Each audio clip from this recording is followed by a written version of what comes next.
अफगानिस्तान का नाम आते ही आज के समय में हमारे दिमाग में जंग, तालिबान और बर्बादी की तस्वीर उभार आती है। लेकिन एक वक्त था जब अफगानिस्तान एक नए सपने देख रहा था। और यूएस सपने के बीच थी एक ऐसी रानी जिन्होंने पूरी दुनिया का ध्यान अपनी तरफ खींच लिया। मैं बात कर रहा हूँ रानी सराया तर्जी की, अफगानिस्तान की वो क्वीन जिन्होंने अपने जमाने में महिलाओं के लिए मॉडर्न सोच का रास्ता खोला। अर्ली लाइफ 1899 में सीरिया के दमास्कस शहर में जन्मी सराया तर्जी एक प्रोग्रेसिव अफगान फैमिली से ताल्लुक रखती थी। उनके पिता महमूद तर्जी एक प्रसिद्ध रिफॉर्मिस्ट और इंटेलेक्चुअल थे जिन्होंने अफगानिस्तान को मॉडर्न बनाने का सपना देखा था। इसी पारिवारिक बैकग्राउंड ने सराया के विचारों को लिबरल और प्रोग्रेसिव बनाया। और यही वजह थी कि उन्होंने अफगानिस्तान के लिए एक नई सोच लेकर आए। मैरिज और बिकमिंग क्वीन 1919 में उनकी शादी हुई किंग अमानुल्लाह खान से, जो यूएस वक्त अफगानिस्तान के नए राजा बने थे। और इस शादी के बाद सराया सिर्फ एक क्वीन नहीं बल्कि एक रेवोल्यूशनरी आइकॉन बन गई। उनके आगे बढ़ने के नजरिए ने अफगानिस्तान के दरबार का महल बदल कर रख दिया।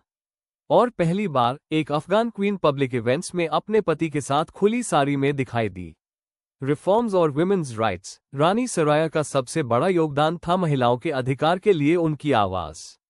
उन्होंने अफगान औरत को सिर्फ चूल्हे चौके तक सीमित करने के विरुद्ध खुली जंग लड़ी। उन्होंने गर्ल्स स्कूल्स खोलने की शुरुआत की, महिलाओं को एजुकेशन और जॉब्स में एनकरेज किया। और सबसे बड़ी बात, उन्होंने पूरी दुनिया के सामने वेल उतार कर एक पावरफुल स्टेटमेंट दिया कि अफगान औरत भी अपना चेहरा और पहचान रख सकती है। वो अपने समय से काफी आगे थी। उन्होंने कहा था, औरत और मर्द के बिना एक देश एक पंछी की तरह है जो सिर्फ एक पंख से उड़ने की कोशिश करता है। बैकलैश और एक्साइल, लेकिन उनकी इस मॉडर्न सोच को सबने पसंद नहीं किया।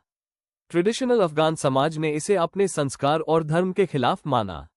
धीरे धीरे उनके खिलाफ विरोध बढ़ने लगा।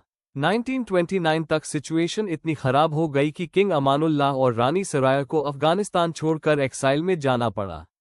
लेटर लाइफ और लेगेसी, एक्साइल के बाद उन्होंने जिंदगी का ज्यादा हिस्सा इटली में गुजारा। 1968 में उनका देहांत हुआ। लेकिन रानी सराया की कहानी आज भी अफगानिस्तान की हिस्ट्री में एक नया अध्याय है।